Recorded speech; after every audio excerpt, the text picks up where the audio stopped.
తీవ్రమైన వ్యతిరేకత అయితే వ్యక్తం అవుతుంది. ఇది మీరు ఎంచుకున్న దామాషా మీరు వాళ్ళకి ఇచ్చింది కాదు, వారు మీ దగ్గర నుంచి తీసుకున్నది కాదు. ఇప్పుడు మీ లెక్కేంటి, మీ లోకేష్ బాబు గారి లెక్కేంటి? మేము 54% వెళ్ళిపోయాము, మా ఓటింగ్ శాతం విచ్చలవిడిగా పెరిగిపోయింది.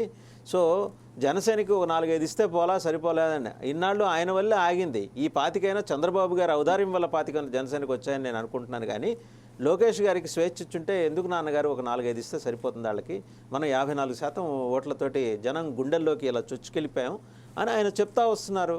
మరి ఈ క్రమంలో 24 ఏంటి అసలు? ఏ రకమైన జస్టిఫికేషన్ చెప్పండి 24 అనేది?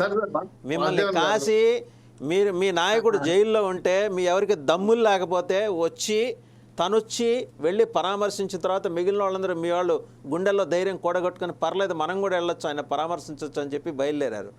వెంటిలేటర్ మీద ఉన్న తెలుగుదేశాన్ని ఐసీయూ నుంచి జనరల్ వార్డుకి షిఫ్ట్ చేసింది పవన్ కళ్యాణ్.